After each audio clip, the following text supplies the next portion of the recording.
27 साल बाद बीजेपी की दिल्ली में वापसी हो गई है, लेकिन नया मुख्यमंत्री कौन होगा, यह सवाल अभी भी बना हुआ है। दिल्ली विधानसभा चुनाव में बीजेपी ने जबरदस्त जीत दर्ज कर ली है।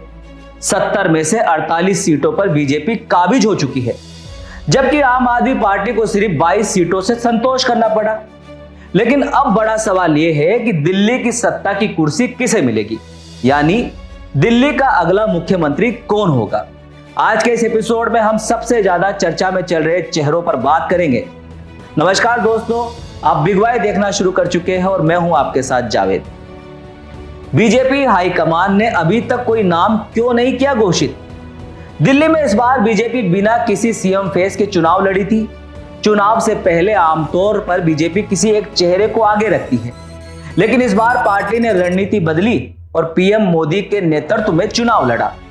जीत मिलने के बाद अब पार्टी नए सीएम के नाम पर मंथन कर रही है, लेकिन सवाल यह उठता है कि अब तक नाम घोषित क्यों नहीं हुआ। दरअसल बीजेपी एक ऐसे चेहरे की तलाश में है जो न सिर्फ दिल्ली में सरकार चला सके, बल्कि 2027 के यूपी और पंजाब चुनाव पर भी असर डाल सके। इसलिए पार्टी बहुत सोच समझकर फैसला लेना चाहती है। कौन बनेगा दिल्ली का मुख्यमंत्री, जानिए सबसे आगे चल रहे नामों के बारे में। बीजेपी ने इस बार 3 नामों को सबसे आगे रखा है। पहले नंबर पर है मनजिंदर सिंह सिरसा। पूर्व अकाली दल के नेता है, फिलहाल बीजेपी में प्रभावशाली है, सिख समुदाय का मजबूत प्रतिनिधित्व करते हैं। दिल्ली के साथ साथ हरियाणा और पंजाब में भी इनका प्रभाव है।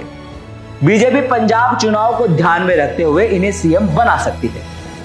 दूसरे नंबर पर है जितेंद्र महाजन। बीजेपी के मजबूत संगठन के नेता है, कई बार विधायक रह चुके हैं। जमीनी नेता होने के कारण जनता के बीच अच्छी पकड़ है। आम आदमी की छवि रखते हैं, जिससे जनता के बीच लोकप्रियता ज्यादा है। तीसरे नंबर पर है रेखा गुप्ता। महिला नेतृत्व को प्रमोट करने के लिए बीजेपी का बड़ा दांव हो सकता है। अगर पार्टी महिला सशक्तिकरण के तहत फैसला लेती है तो वे दिल्ली की महिला मुख्यमंत्री बन सकती है। बीजेपी को इससे महिला वोटर्स का फायदा मिल सकता है। अब दिल्ली का अगला मुख्यमंत्री कब बनेगा? सूत्रों के मुताबिक 19 फरवरी को दिल्ली का नया मुख्यमंत्री शपथ ले सकता है। शपथ ग्रहण समारोह रामलीला मैदान या जवाहरलाल नेहरू स्टेडियम में आयोजित हो सकता है। इस भव्य समारोह में पीएम मोदी और एनडीए शासित राज्यों के मुख्यमंत्री भी शामिल हो सकते हैं।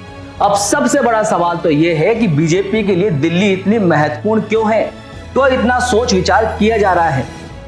दिल्ली देश की राजधानी है और यहाँ मुख्यमंत्री का चेहरा सिर्फ स्थानीय राजनीति पर ही नहीं, बल्कि पूरे देश की राजनीति पर असर डाल सकता है। यही वजह है कि बीजेपी का यह फैसला 2025 में बिहार चुनाव और 2027 में यूपी पंजाब चुनाव को भी प्रभावित करेगा। फिलहाल सस्पेंस अभी बाकी है, क्या कोई चौंकाने वाला नाम आएगा? दिल्ली का अगला मुख्यमंत्री कौन होगा, इसका फैसला बीजेपी के केंद्रीय नेतृत्व को लेना है, लेकिन अभी भी यह तय नहीं है कि आखिरी वक्त पर कोई सरप्राइज एंट्री होगी या नहीं। बीजेपी ने कई बार चौंकाने वाले फैसले लिए हैं, इसलिए हो सकता है कि किसी नए चेहरे को सीएम बनाया जाए। आपने देखा होगा कि राजस्थान में बड़े बड़े चेहरों के नाम आगे चल रहे थे, लेकिन अंत में क्या हुआ? केंद्र से एक पर्ची आई और जिसकी सबसे ज्यादा उम्मीद लगाई जा रही थी सीएम बनने की, उन्हीं के हाथों से पर्ची खुलाई गई और नाम आया भजन लाल शर्मा का। हो सकता है दिल्ली में भी ये पर्ची गेम हो।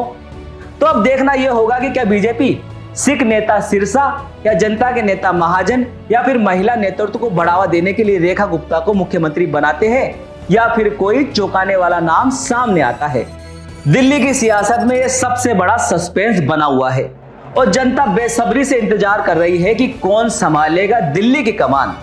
दोस्तों, जो भी फैसला आएगा उसका सभी को इंतजार है और यह भी देखना होगा कि दिल्ली का भाग्य बदलता है या फिर वही परेशान दिल्ली के हालात बने रहते हैं। हम आपको जो भी फैसला या खबर दिल्ली की बनी रहेगी, आपको ऐसे ही दिखाते रहेंगे। बस आप हमको YouTube पर सब्सक्राइब कर लो। धन्यवाद।